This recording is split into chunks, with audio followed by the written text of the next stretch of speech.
ഇതുപോലൊരു നേതാവ് ഇന്ത്യയുടെ ഭാഗ്യം. സമ്മർദ്ദങ്ങൾക്ക് വഴങ്ങാത്തയാൾ. ഇന്ത്യയുടെ പ്രധാനമന്ത്രി നരേന്ദ്രമോദിയെ പ്രശംസിച്ച് റഷ്യൻ പ്രസിഡന്റ് വ്ളാഡിമിർ പുടിൻ.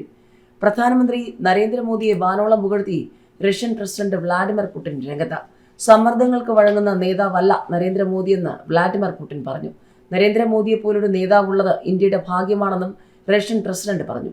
റഷ്യയിൽ നിന്ന് എണ്ണ ഇറക്കുമതി ചെയ്യാൻ ഇന്ത്യക്ക് അവകാശമുണ്ടെന്ന് പുടിൻ ആവർത്തിച്ചു. അമേരിക്ക ഇപ്പോഴും റഷ്യയിൽ നിന്ന് ആണവ ഇന്ധനം ഇറക്കുമതി ചെയ്യുന്നുണ്ട്. അതേ അവകാശം ഇന്ത്യക്കുമുണ്ടെന്ന് പുടിൻ പറഞ്ഞു. ഇരട്ട തീരുവടക്കം ട്രംപിന്റെ തീരുമാനങ്ങൾക്ക് പിന്നിൽ ഉപദേശകരാണെന്നും പുടിൻ കുറ്റപ്പെടുത്തി.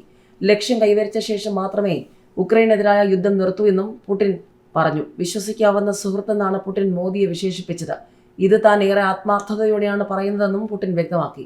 ഇന്ത്യയുടെ ഭാഗ്യമാണ് അദ്ദേഹത്തെ പോലൊരു നേതാവ്. അദ്ദേഹം ഇന്ത്യക്കായാണ് ജീവിക്കുന്നതെന്നും പുടിൻ പ്രശംസിച്ചു. മോദിയുമായി സംസാരിക്കാൻ കഴിഞ്ഞതിൽ വലിയ സന്തോഷമുണ്ട്. സാമ്പത്തിക സഹകരണം, പ്രതിരോധം, മാനുഷിക സഹായം, സാങ്കേതിക വിദ്യ വികസനം തുടങ്ങിയ പ്രധാന മേഖലകളിൽ ഇന്ത്യയും റഷ്യയും തമ്മിലുള്ള ബന്ധം ശക്തിപ്പെടുത്തുന്നതിന് അദ്ദേഹം പ്രതിജ്ഞാബദ്ധമാണെന്നും പുടിൻ പറഞ്ഞു. പ്രധാനമന്ത്രി നരേന്ദ്രമോദിയുടെ മുൻ മോസ്കോ സന്ദർശനം റഷ്യൻ പ്രസിഡന്റ് ഓർത്തെടുത്തു. തന്റെ വസതിയിൽ ഒരുമിച്ചിരുന്നു. വൈകുന്നേരം ചായ കുടിക്കുകയും വിവിധ വിഷയങ്ങൾ ചർച്ച ചെയ്യുകയും ചെയ്തു. രസകരമായിരുന്നു ആ സംഭാഷണങ്ങളെന്നും പുടിൻ പറഞ്ഞു. പുടിൻ 2 ദിവസത്തെ സന്ദർശനത്തിനായാണ് ഡൽഹിയിലെത്തിയത്.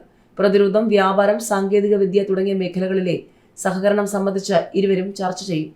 വിമാനത്താവളത്തിലെത്തിയ റഷ്യൻ പ്രസിഡന്റ് വ്ളാഡിമിർ പുടിനെ പ്രധാനമന്ത്രി നരേന്ദ്രമോദി നേരിട്ടെത്തി സ്വീകരിച്ചു. ഊഷ്മളമായ സ്വീകരണമാണ് പുടിന് ലഭിച്ചത്. പുടിന്റെ ഇന്ത്യ സന്ദർശനത്തിന് അന്താരാഷ്ട്ര തലത്തിൽ വലിയ പ്രാധാന്യമാണുള്ളത്. നിർണായക ചർച്ചകളും തന്ത്രപ്രധാനമായ നിരവധി യോഗങ്ങളും പ്രധാന പ്രഖ്യാപനങ്ങളുമാണ് കൂടിക്കാഴ്ചയിൽ പ്രതീക്ഷിക്കുന്നത്. 27 മണിക്കൂർ പുടിൻ ഇന്ത്യയിൽ ചെലവഴിക്കുന്നുണ്ട്. പ്രധാനമന്ത്രി നരേന്ദ്രമോദി, ദേശീയ സുരക്ഷാ ഉപദേഷ്ടാവ് Ajit Doval, Russian president Vladimir Putin എന്നിവർ മാത്രം പങ്കെടുക്കുന്ന സുപ്രധാന യോഗമാണ് ആദ്യം.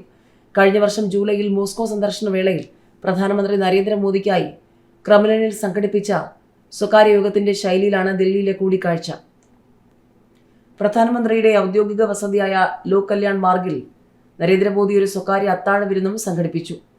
ഏതായാലും ക്രെംലിനിൽ സംഘടിപ്പിച്ച സ്വകാര്യ യോഗത്തിന്റെ ശൈലിയിലെ ഡൽഹിയിലെ കൂടിക്കാഴ്ച പുടിന്റെ ഇന്ത്യ സന്ദർശനത്തിലെ ഏറ്റവും പ്രധാനപ്പെട്ട നിമിഷങ്ങളിൽ ഒന്നാണ് ഈ കൂടിക്കാഴ്ച. പ്രതിനിധി സംഘങ്ങളെ ഉൾപ്പെടുത്തി ഉഭയകക്ഷി ചർച്ചകൾ ഹൈദരാബാദ് ഹൗസിൽ.